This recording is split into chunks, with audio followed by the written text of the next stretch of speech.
the day of the parade, we were supposed to be at Shea at 8 o'clock or whatever, but we were out the night before pretty late. Overslept. Had to jump a cab from Midtown down to where the parade was going to start, right? By now, it's late. The sun's too high. I know it ain't 8 o'clock. I'm like, oh, man. So we go down the east side and get close. Traffic's insane. Stopped. Jump out. Go running. And at that time, you know, people knew us. People were all into it. People were great. They're like, hey, you know, how you guys doing? We said, well, we're late. We got to keep going. We run through the people, get to the fence, because they had the fence to try to keep some order.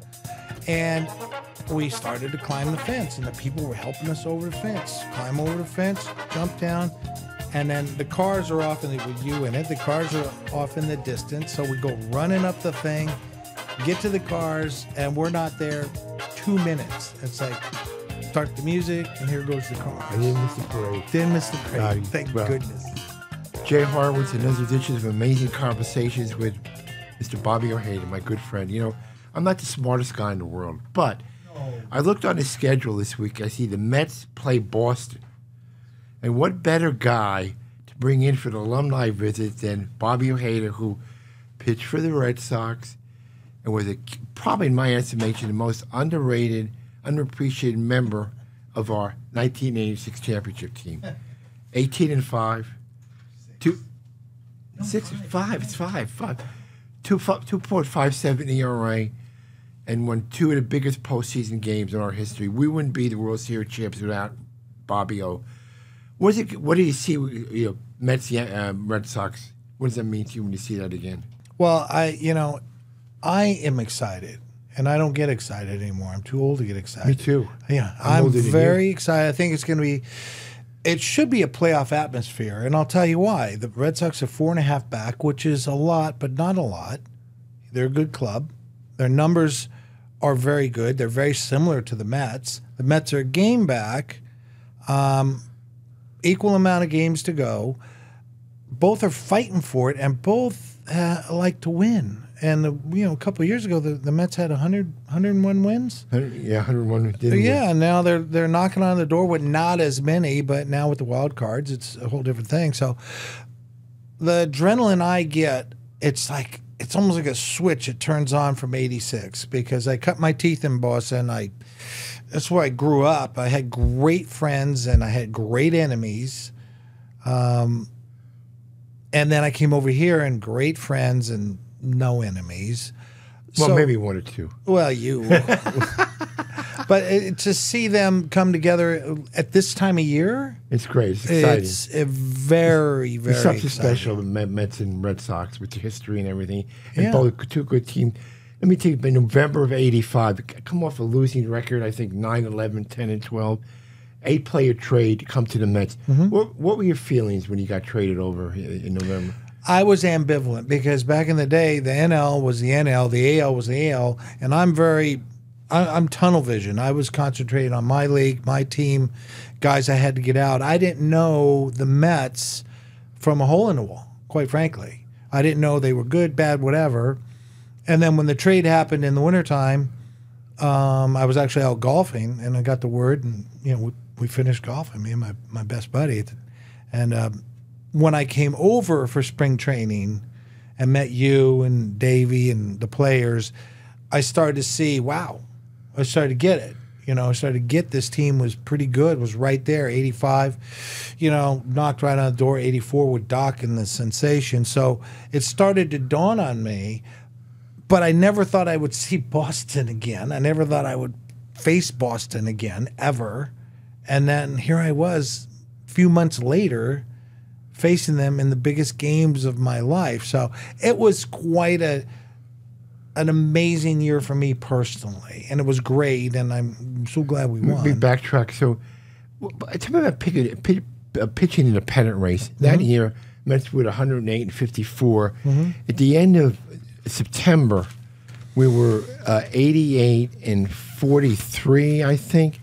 88-43, and we were 20-11 the last month. It was hard to gear up for the postseason. We really didn't.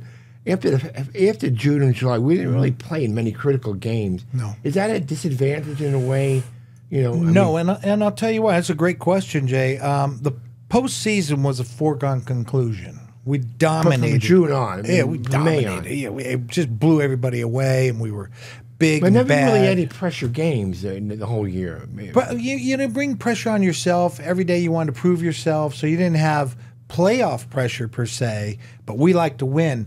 And on that vein, what was instilled in me when I got here and the guys who were already here was we're winning the whole thing.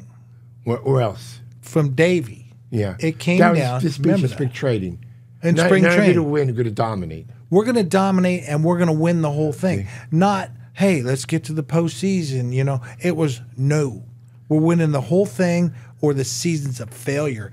So you that can, is pressure. It's a different that's kind of pressure. You can instill that on people, and I think most teams, most coaches don't do that. Because why? Because you put yourself on the line. I'm the manager. I said, we're winning the whole thing or we're losers. Right. And saying that publicly, well, I just called myself out. We still got 162 to play. Is it true? It initially hated us because we would get into fights and bean balls, and our coaches got into fights, and 5 or 6 fights. Remember that's when Mike Tyson came back to see us. But I mean, was it really how are we going to? Once we got to the postseason, for me, the most excruciating series was the Houston series. Was do you think that 6 games, last game 16 innings? What did that take out of the team? You think? It took a lot out physically, but emotionally, it was a boost. And I say that because we won. Right. Physically, yeah, that's a grind. How about late in the season, we lose the first game to Mike Scott, who maybe scuffed the ball too. We don't go into that, did. But so you're going against the future Hall of Famer Nolan Ryan in Game 2. Yeah. Do you remember how you felt when you took them out on that day? I mean, you don't want to go back 0-2 in the series against Houston. You pitch a complete game, 5-1, 9 innings. I quite frankly, Nolan Ryan didn't bother me. I was concerned with their hitters, and my mindset as a pitcher, it always was, if I get 1 run, it's my game. Yeah. It's my game. So I wasn't like, oh, God, I got Nolan Ryan. It's like, nah. The thing was Nolan Ryan hitting against him, that was disturbing because he did throw really hard. He did throw hard. He threw really hard. And there was a pitch he threw, true story. I was going to swing, right? I'm like, you're a pitcher, you're a hitter, and you're like, okay, I'm going to swing at that one. And I go to start, true story, I go to start swing at it and hit the mitt. I turned to the catcher and I said, did that hit the mitt? The guy started laughing. He goes, yep. I said, oh my gosh. That was a chore. But to face him, pitcher to pitcher, no, it wasn't like we were boxing where it was like going on. It was 2 pros doing our job. I had a job to do, get them out and hold them to 0 if possible, if I got 1. So it was more facing him, which was really a lot of fun. So another pressure game. We start the series in Indiana, lose the first 2 games at home. There were papers that were already writing their obituaries. Go back to Fenway Park. You're on the mound pitching Game 3. You're old home. How was it like going for you? I mean, what did you feel? You remember the first time you took the field as a visitor in Fenway Park for Game 3? It was this amazing nightmare. I think that's the best way to put it, because it was amazing that I was there, but it was a nightmare that I was there. Because, like, man, this is where I grew up. That wall is still right there, hasn't moved. The field is just compacted. Foul. You don't get foul outs. Foul's 3 rows back. Right. So I'm like, this was very difficult to pitch in, to learn how to pitch in.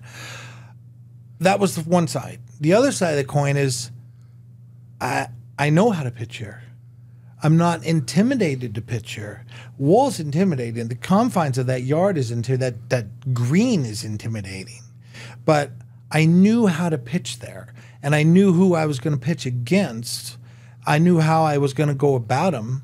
I didn't rely on a scouting report. I didn't rely on, watching video. Firsthand knowledge. I watched these guys for almost 6 years, how they hit, what they thought, which is a big part of it. It's not really always swing playing, this and that and the other. It's what makes that guy tick. And I had that in my pocket, and I would relay that to my teammates. how certain guys ticked, how you could get to them, what I know bothers them. And that actually made it easier, and I spent a lot of my time on that as opposed to getting caught up in it's the World Series we're down to and we got to win and I got to do my job. And I was, tried not to get ahead of myself, but I'm thinking if I get lit up and knocked out of this game, there's going to be 36,000 people so happy. There's going to be a team besides himself with happiness. There's going to be an ownership who I despised, happy as could be. Everything was riding on for me as a person and me as a pitcher. So it was just. But who are your closest friends on the Red Sox? And was it Gedman or Rich Gedman, John Tudor wasn't there. He was already in St. Louis. Bruce Hurst.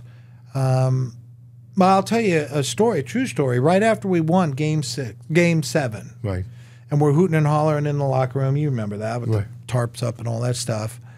I'll never forget it because you remember certain things that stick with you for your entire life and things that mean more to you and they transcend the game and they quantify as a human incident. We just finished. We're in the locker room, spraying champagne. Hojo, I believe, is on my lap. I have a great picture of him at my house. On my lap, we're holding champagne bottles. And all of a sudden, through the door, remember the door coming around the corner? Oh, crazy door. Bruce Hurst and Rich Gedman come in our locker room. Really? I remember. Hooting and hollering going on. I throw Hojo down. No, I didn't. I said, Hojo, I gotta go. Lay down gently. Yeah, and I went over, and they gave me the biggest hug. The two of them hugged me and congratulated me for winning.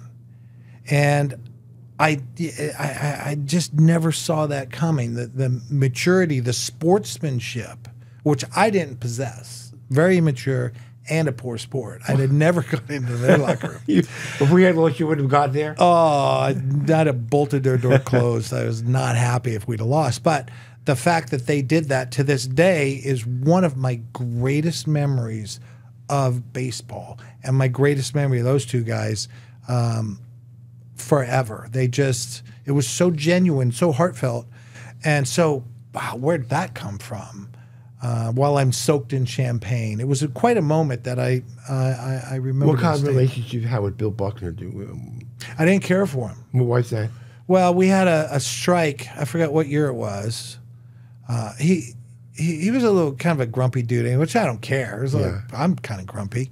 But we had a strike, and we had to vote for this strike. And we were in Chicago. True story. And I don't know what year it was. You should know. It was a short strike. 81 maybe. No? During the season. I don't know. Yeah. I don't think it was 81. Whatever. So we in the locker room. We're in the locker room. And you're around men in the locker room. And you better stand up for yourself. You better know what you're doing or you're going to get steamrolled. Anyway, it goes around the room. Everybody's sitting there like players only. And they go, okay, we're going to take a vote. But before we vote, we want everybody to speak their mind. The veterans who are the player reps. Okay, fine. Goes around the room. Veteran.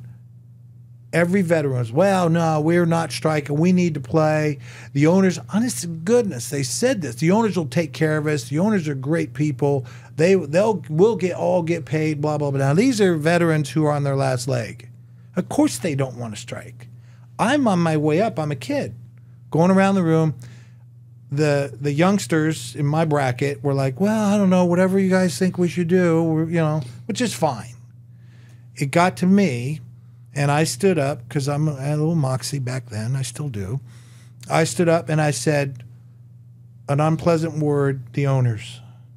And then I went into a dissertation about why we don't trust them, why I don't like them, why my future's in front of me, and you guys is over. Don't sell me out. Honest to goodness. I got a long fuse, but then I was like, no, I'm not going to take this. And we need to strike. We need to stand together and strike. So I did my song and a dance. Goes around the room. Okay, we do a silent vote. Vote comes back. All right, we're going on strike. And the veteran, one of the lead ones, Buckner, was livid. Because, he's hanging on by a thread. And he didn't want to miss the paychecks. I haven't got my paychecks yet. My best years are in front of me. We go walking out of the locker room, out of the ballpark, no less. He goes, behind me, that's one of the dumbest things I ever heard. And I turned around and said, well, you know what? Unpleasant word, you too. Oh. And from that day forward, the guy was dead to me. Now he's dead now. And I'm not talking bad about a dead guy. I'm talking bad about a guy who was alive, who happens to now be dead, which I'm sorry about that, but we all get old and die. But from that point forward, I didn't care for him or most of the other veterans who were ready to sell us out. So that was in my hip pocket when we played in '86 in the series as well. These guys were ready to sell me out. And Bobby, I stood how up. close do you follow the Mets? I know, you used to be on SNY. Yeah, and the way the pitching has evolved with Minaya, Quintana, Peterson. Peterson, oh my gosh. Does he remind you of any? I mean, really, like there were a lot of one-year contracts, and probably all the ones that Dave Stern took a chance on have come to fruition now, and they've been pitching great now. Yeah, they're finishing up great. They got another month to go. I'll tell you, if they fail this month, people are going to forget all about it. You know how it is in this game. But to digress to the beginning of the season, they weren't picked to do anything. Well, who are they picked by? They're picked by people on the outside. Right. Internally, I thought they said all the right things. Like, well, we're going to do the best we can. I'd rather hear them do that like they did rather than, well, no, we're going to dominate everybody, because you better be ready to dominate. I've lived on that side. So I thought they said all the right things. So you had extraneous people labeling them as, well, they're going to be lucky to win 75 games. And the guys didn't listen to that, which is the right way to do it. So I thought their attitude coming out of camp was great. Started out 0-3. They could have, got a little dicey, but they didn't. They held their head. And then just kept it going, and then got hot. I don't even say what got hot. Started playing good ball. So pitchers are going longer into games. They're going in 5, 6, 7 innings, and and that's where I'm heading with it. The name of the game now, and the Met manager I think is doing a good job. You got to know when to leave them and when to get them out, not just analytically, but what does it mean to keep him in there for the team? I.e., the White Sox. Your starters are going 3 innings, giving up no runs, and he's out of the game. That sends a bad message, and he's not doing that. He's obviously not overplaying his cards. The guy looks a little dicey. He's going to get him out of there. But I think that's the art of managing in today's game, knowing how to work that bullpen. And I know pitchers go shorter. I know that nobody's throwing 130 anymore, and that's fine. I thought that was too many anyway. But the art of handling a pitching staff transcends just his numbers and affects the whole team. And when any of the starters look to you, can you see yourself in the Peterson, Quintana, or kind of guys? Even see young Bobby Ojeda at all? No, I haven't watched him enough. Right. But I'll tell you this: Diaz closing out of the bullpen has been pretty good, not great. Right. And you know what? I'll take pretty good. I'll take pretty good coming down, because each individual game, he may step up and do it. If you're expecting, now there was only one guy and he worked across town who was unbelievable. Yeah. Unbelievable. He just wasn't human. Most closers are human. So Diaz can go out there with a free mind, wants to do the best he can. He's free of that pressure that I dominate. Ball comes to me, game's over. He doesn't think like that, and I think it's a good thing. And his manager understands that and is using him appropriately. Now, it all goes up in smoke in the next 30 days or so, 30 games or so, if it doesn't go right. But I think the pieces are in place. What concerns me, the 7 games against Philly, because Philly's tough. Right. That concerns me. But they got 3 and 4, not 7 all at once. And the 4 are towards the end of the season in Philly. That's going to be electric. And that'll come down to the guys rising to the occasion or not. So I do believe they are even though it's wild card and they're a little bit back, they're controlling their own destiny. And that gives you a freedom and a toughness in the locker room that I think is necessary. How is it winning in New York? We haven't won, so it's 14, almost 40 years, 38 years. How do you think it would be for these guys who could somehow manage to get into the wild card, win, and get another championship to New York? I mean, well, you know, that year that they were in the World Series and came up short, everybody forgets. See, I'm like, what year was that? Yeah, you don't remember. 2015. Right. And it becomes a lost memory. That's New York. That's what I love about playing in New York, because they don't. Every day you live here, the tri-state area, you got to bust it or you're going to get left behind. Here they totally respect a team that busts it. As good as that team did and was at 15, So it's in front of these guys. If they win it all, the emotional attachment that the fans will have to these guys will be beyond any money they make, beyond anything. And it'll be a lifelong dream for them that they don't even know could happen. In 1969, the Miracle Mets won. Ed Crapo said he hasn't paid for a dinner since then. So that's 41, almost 65 years. Yeah, he hasn't paid for dinner or a beer. Yeah, I'm paying for both. What do you remember about the parade in '86? Well, you know, the day of the parade, we were supposed to be at Shea at 8 o'clock or whatever, but we were out the night before pretty late. Overslept. I was doing my notes. Yeah. We overslept, had to jump a cab from Midtown down to where the parade was going to start, right? Now, by now, it's late. The sun's too high. I know it ain't 8 o'clock. I'm like, oh, man. So we go down the east side, get close. Traffic's insane. Stopped. Jump out. Go running. And at that time, you know, people knew us. People were all into it. People were great.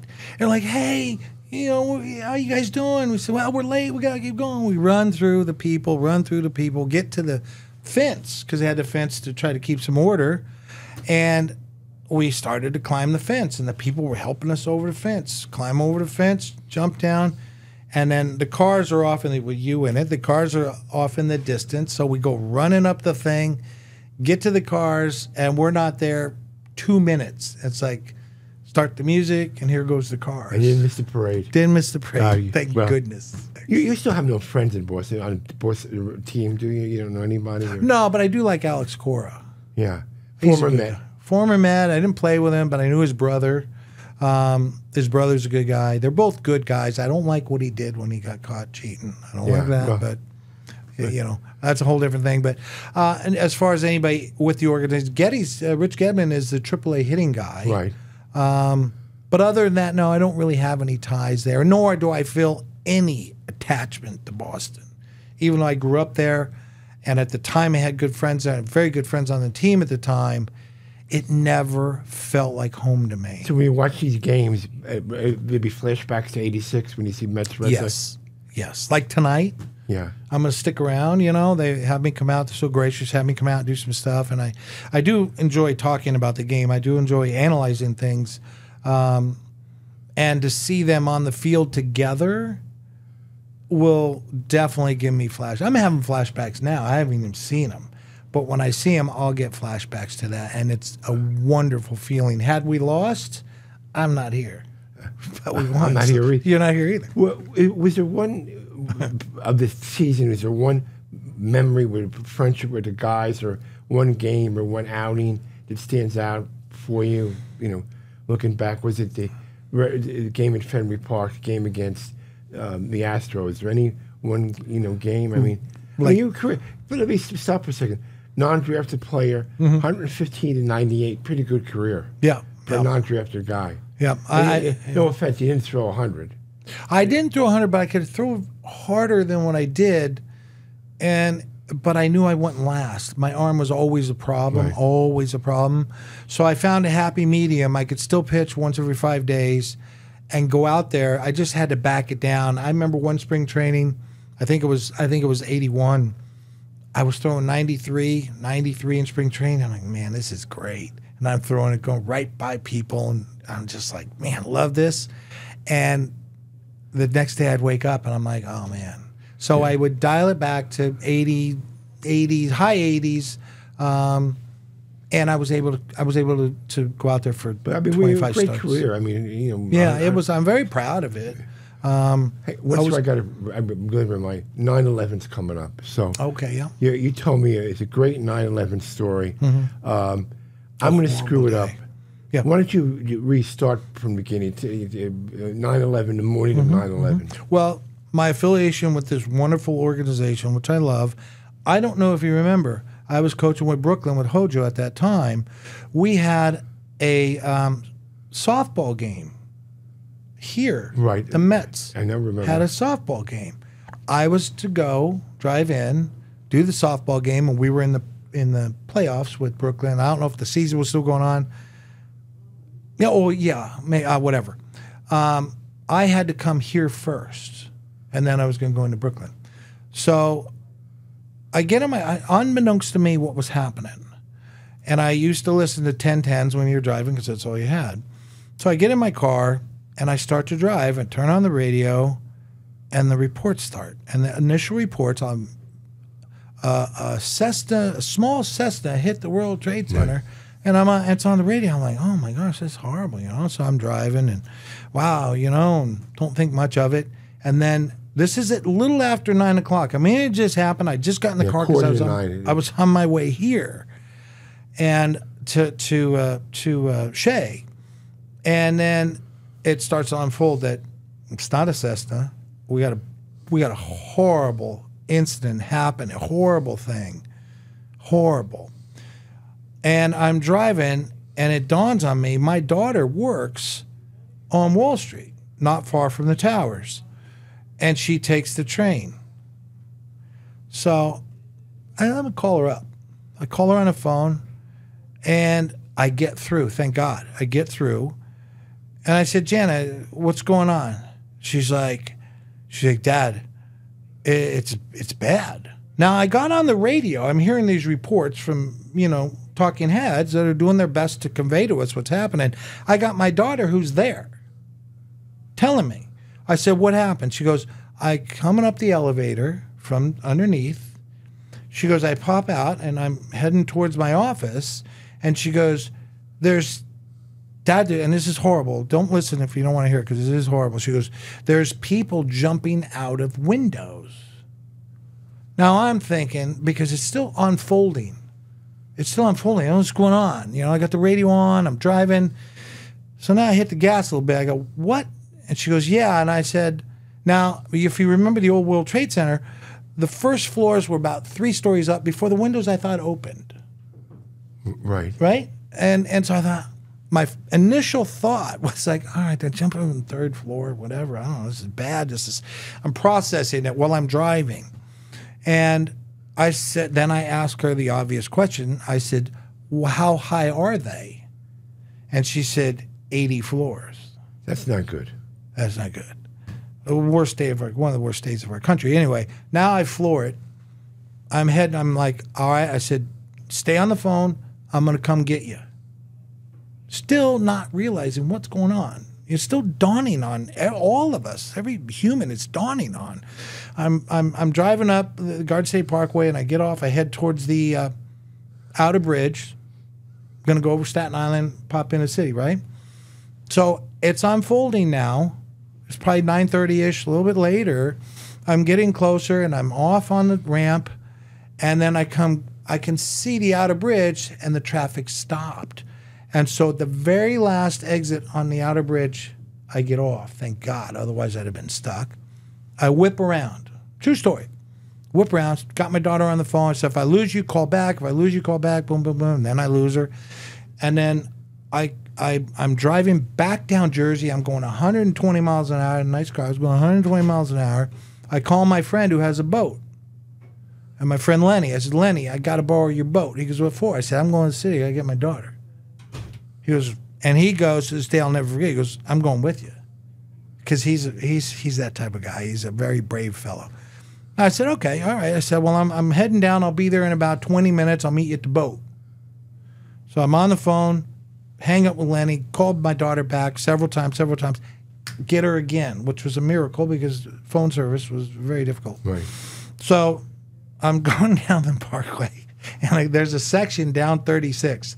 You go over the bridge. I'm heading to where my buddy has his boat, and I stop on the bridge, and you could see the trade towers on fire. It looked like two smokestacks. It was horrible. It's in my mind. And the humanity there, it was so horrible. So I go down, meet my buddy at the boat, get to the boat, got my daughter on the phone. I said, look, I got to get out.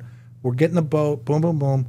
Keep calling me. If I lose you, I'm going to call back. And I told her at that time, I grabbed my father's flag, true story, from my house. I swung by my house real quick, grabbed my father's flag, called her back where we're coming. I said, look, we'll be in this little boat, and I'll put a flag on the side of the boat. And if you see us, if she's on the ferry coming back, I said, get on the first ferry you can to get out of there, to come back to Jersey. Right. So I said, look, we'll have that flag. Watch for the flag on a little boat. You see us, get on the top deck and wave so we don't have to go into the city. So it's so horrible. Then anyway, we had put gas. Now Lane's got to put gas, so we stop and put gas in the Atlantic Islands. So we put gas, and now we're hauling towards the city. Now we're thinking we're getting stopped at any time. We're thinking there's no way they're going to let two yahoos with a flag go into the city, right? So we get to the Verrazano Narrows, and we go into the bridge, and we're like, I mean, we're still flooring it, but we're like, looking, we're like, man, somebody's going to shoot us at any time. True story. Now, on the radio with my daughter, the radio of the boat, and her on the phone, it's all unfolding how horrific it is, what's going on. Now, we're looking at it. It's in front of us. We're watching it. We're seeing it. And we're smelling it, which is horrible. And all of a sudden, we hear on it, my daughter goes, Dad, what's that? I said, what's what? And I got her on the phone, on the boat, going in, smoke, the whole thing going on. She goes, it sounded like an earthquake. She tells me that. I hear on the radio. Second plane. The first, no. This is after both were on fire. The building fell. Oh, okay. On the radio. And I'm like, and my daughter's on the phone, and I go, oh, no, don't worry about it, because I don't want her to freak out. She made it to her office. I said, stay put. I said, when I get close, I want you to run downstairs. Her building was Wall Street. No danger. I didn't know, wasn't sure of falling. It wasn't a high rise. So I said, all right, stay on the phone. Boom, boom, boom. We're going. And so the building falls. The smell is horrific. It was like just awful. I don't know how to describe it. And on the radio, they're describing, we're seeing papers, thousands upon thousands upon thousands of papers, when people used to use paper, flying through the air. And we're looking at it, it's like, that couldn't happen. We're in disbelief, right? So now we start getting close. We're just get past Governor's Island, and we're getting ready. I'm going to meet her at Pier 11. I told her, I said, look, I'm going to be at Pier 11 now. Come down. I said, if you can get there, if not, I'll make my way to your office. Sure enough, here comes Coast Guard boat, machine gun, soldiers, helmets, the whole thing come pulling up. Those little raft kind of boats that are quick. Right. Machine gun. The guy ain't messing around. He's like this. Like, where are you going? What are you doing? And we're like, I said, I'm going to get my daughter. And they like murmur a little bit. He goes, all right. I was like, oh, thank God. Let you go. So we go over, and we're almost there. And I tell her, all right, get down. I said, I make your way towards me, come down whatever street, and I'll go up, and I'll be looking for you. So we get next to Pier 11, and the tide is low at the particular moment, and I have to climb up kind of to get over the thing. So it's just so typical of a horrible nightmare. I laugh only because it was so horrible. I'm not really laughing. But I go to climb out of the boat. I climb on the bow. I go to get out of the boat, and I'm holding on. Got one hand here on the rail, one on the thing, one on the other rail. I'm doing the splits. The boat turns off. Really? Honestly, and the water's choppy as shit, choppy as heck. And so I go, Lenny, come on, man. He goes, he's trying to start it. I'm like holding the boat, holding this. I can't let go because I'll send him adrift. So I'm holding on. Thank God the boat starts. I go, okay. I said, just circle around out there. Those guys know who you are, the Coast Guard, so they're not going to bother you. So I climb over the rail, and I go running up whatever street it was. I don't recall. the street coming down. I go running up the street, and there's people everywhere. There's people not panicking, though. They weren't freaking out. Right. But they were all making their way towards the water, trying to get out. They're going to head for the bridge, going to walk over the whole thing. So it turns out I'm going up the street. I see one of the cops from my hometown was there. He goes, "Hey, what are you doing?" I said, "Oh, daughter." So I go up, and there she is. God bless you. Yeah, I get her, and we go down to the rail, and it's about at least a 6-foot jump. Wow. And she goes, "Dad," I said, "You're gonna have to jump. There's no way around it." So Lenny gets the bow of the boat right by the thing, and she jumps down, hits the thing, scrambles, and then I jump down, and then we back off, and then we are just in shocked disbelief, and then we slowly pull out and are looking back at the destruction and the nightmare. It's a hell of a story, Bobby. Yeah, true story. I get a little wrapped up in it because it Yeah. was very dramatic and nightmare and everything bad. But thank God I didn't lose my daughter. Well, okay. You know. Did she give you a good Father's Day present going Nah, you know, short memory. forward? Well, This kid's short Well, memory. so Like, you- yeah, thanks. thanks. Thanks. Yeah, thanks a lot. But whatever. Well, What's for dinner? You and I have been through a lot together, a good friends Yeah, for yeah, a lot of years, and thanks for coming over, and hope you bring us some luck these next couple of days. I hope so too. Let's beat them Sox, man. Me too. Thanks, my friend. Hi, brother. Appreciate it.